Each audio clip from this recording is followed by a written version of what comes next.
The truth hurts. And that's the point.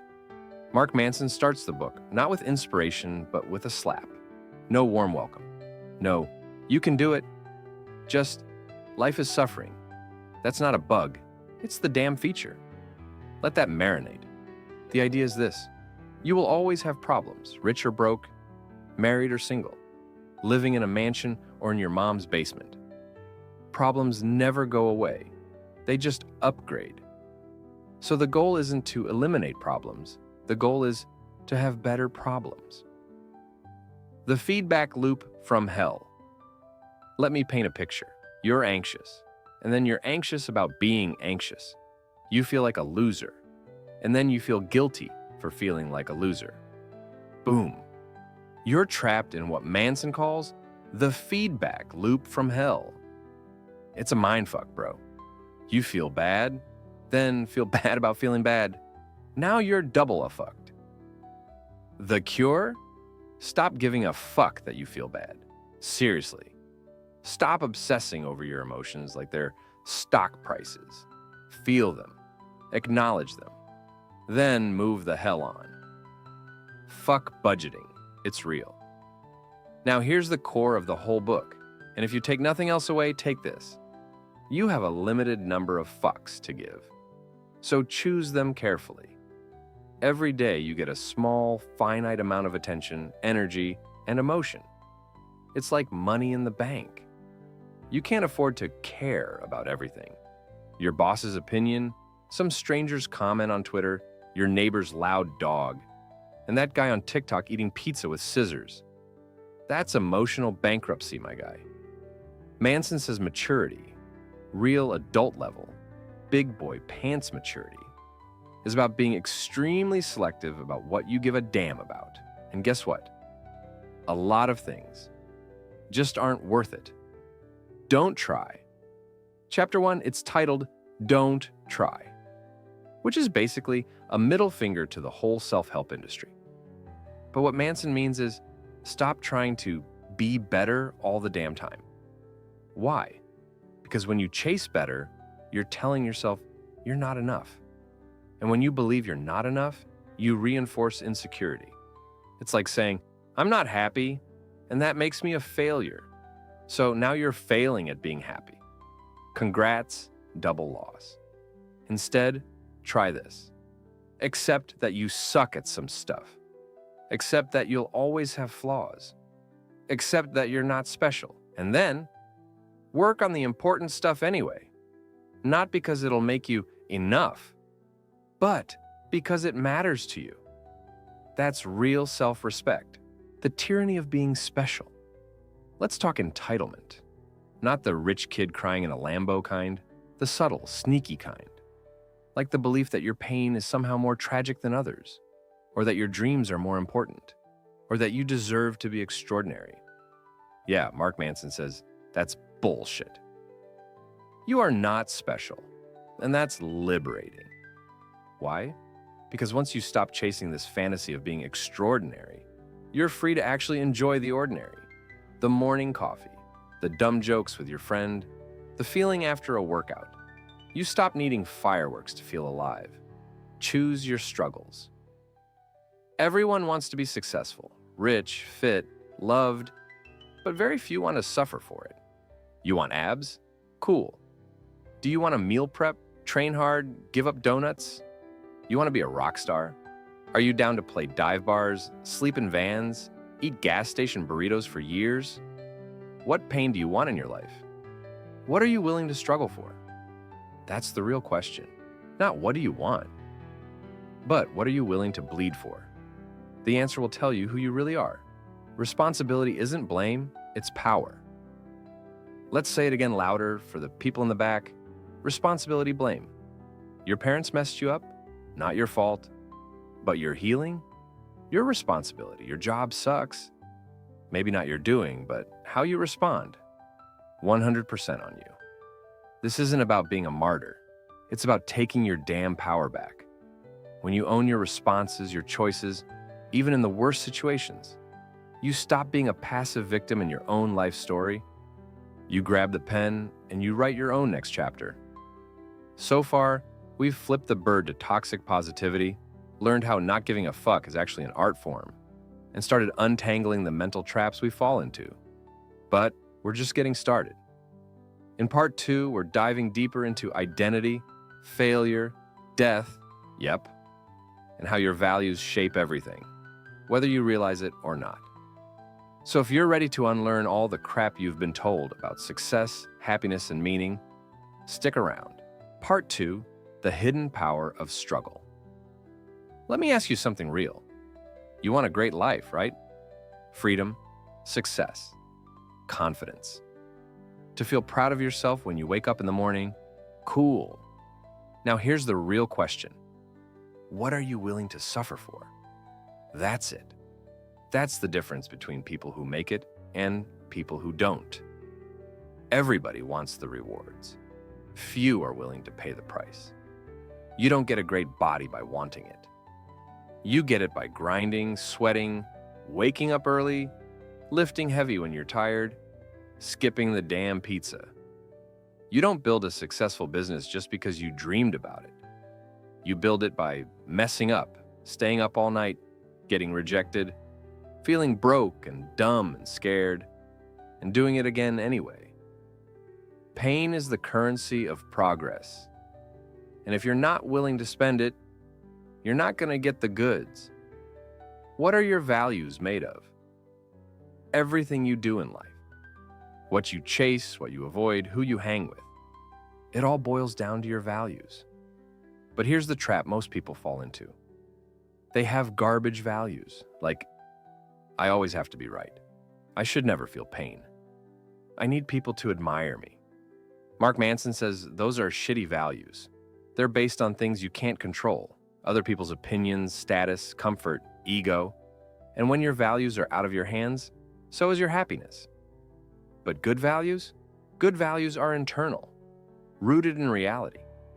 They require effort, but they're solid, like responsibility, owning your actions, honesty, even when it sucks, vulnerability, letting people see the real you, growth, being better than yesterday. When you build your life on values like that, you're unshakable, because it's not about being perfect, it's about being real. Entitlement, the silent killer. There's a nasty virus in modern society. It's called entitlement, and it comes in 2 flavors. I'm awesome, so I deserve special treatment. I suck, so people should pity me. Both are BS, because they both come from the same place. The belief that your feelings are more important than reality. But life doesn't care how you feel. Life gives a fuck about what you do. Want to be respected? Earn it. Want to be loved? Be lovable. Want change? Create it. Entitlement skips the hard parts. But growth lives in the struggle, the feedback loop from hell. Ever felt anxious about being anxious? Depressed about being depressed? That's the feedback loop from hell. And we've all been there. You feel bad, then you feel bad about feeling bad. And now you're stuck in this loop, beating yourself up for being human. Manson says, it's okay to feel shitty sometimes. Just don't make it a big fucking deal. Accept the emotions. Let them pass like weather. Focus on action, not overanalysis. The moment you stop judging your feelings, you free yourself from their control. Rejection. A skill worth mastering. Here's a brutal truth. You can't give a fuck about everything. So you better start choosing what and who to say no to. Rejection isn't cruelty. Rejection is clarity. Every time you say no to something meaningless, you say yes to what really matters. It's not about being a jerk. It's about having boundaries. No boundaries, no identity. You'll live your life chasing everyone else's approval and lose your own voice along the way. Failure. Your most honest friend. Failure is not the opposite of success. Failure is the path to success. You want to improve? You want to grow? Then screw up. Fall down. Crash, burn, learn, repeat. Every failure shows you what matters. Every rejection sharpens your focus. Don't avoid pain. Use it. Don't fear failure. Study it. The most successful people in the world have one thing in common. They fail fast, fail often, and don't take it personally. Responsibility, the ultimate power move. Last thing for today, maybe the most important idea in the whole book. You're always responsible for how you respond to life. Not everything is your fault, but everything is your responsibility. Someone betrayed you? That sucks. But how you respond, that's on you.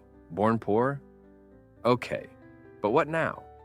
Want to stay there or fight like hell? Responsibility doesn't mean blaming yourself for everything. It means owning your reactions, your values, your future. Because once you accept that, you become powerful. The more something threatens your identity, the more you will avoid it. Mark Manson. The truth is, growth hurts. Change feels like dying. Because a piece of you is dying. The weak part, the fake part. And what's left? A better version of you. So stop giving a FCK about being comfortable. Start giving a FAK about becoming real. Part 3. The power of responsibility, death, and letting go. Let's pick up where we left off. You are always responsible for how you respond to life. Notice the wording here. Not to blame, but responsible. Huge difference. You might not be the reason something happened to you, but you're 100% responsible for what you do with it. Somebody betrays you, that's on them. But your bitterness, that's on you. Your childhood was rough. You didn't choose it. But how long you carry that baggage, that part's your call. Mark Manson puts it like this. You don't control what happens, but you always control the meaning you assign to it. And that's a superpower. Because if you take responsibility, you reclaim the steering wheel. Suddenly, life isn't just happening to you. You're driving. The myth of exceptionalism. Let's kill another lie. Society keeps whispering in your ear, you're special. You're destined for greatness. You're meant to change the world. Guess what? You're not. And that's awesome. Because if you're not special, you don't need to prove anything. You're free to suck at something for a while. You're free to just try, fail, learn without pressure. The truth is, most of us are average at most things. And once you accept that, you stop chasing illusions. You stop comparing. You start building. Manson's advice? Embrace being ordinary and focus on what's meaningful instead. Memento mori, the freedom in death. Okay, real talk now. Let's get dark for a second. You're going to die, I'm going to die. Everyone you know, gone someday. And you might be thinking, damn, that's depressing. But it's not. Not if you use it right. The awareness of death is clarifying. It strips the bullshit away. It forces you to ask, what actually matters? Who do I want to be? What kind of mark do I want to leave behind? When you live like you're dying, you stop wasting fucks on nonsense. You stop playing games. You stop living for approval. You start living for truth. There's a powerful story in the book about a guy named Josh. He watched his friend die in front of him, shot in the chest during a robbery. That moment changed Josh forever. He stopped giving a fuck about status, money, all the fake stuff, and started focusing on legacy, on meaning, on impact, on people. You shouldn't need a tragedy to wake up, but sometimes death is the best teacher. And if you let it in, it can change your life too. Letting go of control. One of the most subtle and powerful arts of not giving a fuck is knowing what's within your control and what isn't. You can't control how people treat you. You can control your boundaries. You can't control the past. You can control how you carry it. You can't control the chaos of life. You can control the meaning you bring to it. When you stop trying to control the uncontrollable, you free up your energy for what actually matters. And that's when you really start to grow. Building a life on solid ground. So let's zoom out now. What does a life built on not giving a fuck actually look like? Here's what it's not. It's not being careless or numb. It's not being an edgy troll. It's not pretending nothing matters. It's the opposite. It's giving your limited, precious fucks to the right things. It's saying, this matters to me, and I'll suffer for it. It's building your life on values you choose, not ones forced on you by society, your parents, your feed, your fear. And yeah, it's hard. It takes guts. It takes intentional suffering, the kind that transforms you. But it's the only path that leads to a life that's real. Not flashy, not perfect. Real. Final thoughts. So what now? You don't need to be amazing. You don't need to have it all figured out. You just need to start giving a fuck about fewer things, but with more focus, more honesty, more grit. Drop the fake goals. Ditch the empty flexing. Stop chasing comfort and start chasing clarity. Because the moment you stop trying to be something you're not, you get to finally become who you are. That's the subtle art. And yeah, it's not for everyone. But if you've made it this far, I think you're ready. Not giving a fuck does not mean being indifferent. It means being comfortable with being different. Mark Manson. Part 4. What really deserves your fucks? Let's be real for a second. Most people spend their entire lives chasing stuff that doesn't matter. Money, image, followers, clout, status. They wake up one day successful, but empty, exhausted, confused, disconnected from who they were meant to be. Why? Because they gave all their fucks to things that never deserved them in the first place. Mark Manson's message isn't just edgy self-help, it's a wake-up call. You only get so many fucks to give in this life, so choose them wisely. Think about it like this. You've got a limited budget. Every day you're spending your time, energy, and focus somewhere. Is it gonna junk? Or are you investing it into things that actually move your life forward? Choose your values, or be ruled by someone else's. Here's a question that hits hard. Are you living your life, or someone else's script? So many people wake up in their 30s, 40s, 50s, and realize they never really chose their values. They inherited them from culture, from family, from fear, from TikTok. Manson challenges you to stop and ask, what do I actually care about? What pain am I willing to endure? And for what cause? What hill would I die on?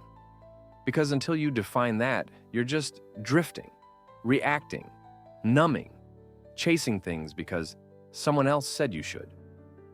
Good values versus bad values. Let's talk values. Mark breaks them down like this. Good values are reality-based, socially constructive, immediate and controllable, like taking responsibility. Honesty, curiosity, resilience. Being kind even when it's hard. Bad values are superficial, rigid, dependent on things you can't control, like being liked by everyone, always being right, never feeling pain, winning at all costs. So if your life feels off, check your values. You might be living by ones that are quietly wrecking you from the inside. Pain is the compass. One of the most powerful ideas in the whole book is this: you can't avoid pain. You can only choose which pain is worth it. Avoiding discomfort leads to mediocrity, but choosing your struggle, leaning into it with purpose, that's what builds greatness. Want a strong body? Welcome the pain of discipline. Want a deep relationship? Accept the pain of vulnerability. Want to do meaningful work? Embrace the pain of failing publicly. Pain isn't the enemy. Pain is the price of a life that matters. The art of letting go. Let's say it one more time, because this is the real art. Let go. Let go of needing to be someone you're not. Let go of chasing everyone's approval. Let go of the fear of missing out. Let go of trying to control what you can't, and instead, hold tight to a few real things. Choose what you love, commit to it fully, and stop scattering your attention like confetti. This world is loud, but peace comes from giving fewer fucks, more wisely. The whole point. If you remember nothing else from this entire breakdown, let it be this. You only get a few fucks to give in this life. Give them to things that actually matter. That's it. That's the book. It's not about being careless. It's not about being an asshole. It's about clarity, freedom, courage. It's about choosing to live wide awake, even if it hurts, even if it's messy, even if you're scared. Because at the end of your life, you won't wish you had given more fucks. You'll wish you gave them to the right things. If that hit you in the chest, good. That's the point. And if you made it this far, I've got a question for you. What's one thing in your life that you're ready to stop giving a fuck about? Drop it in the comments. Let's talk.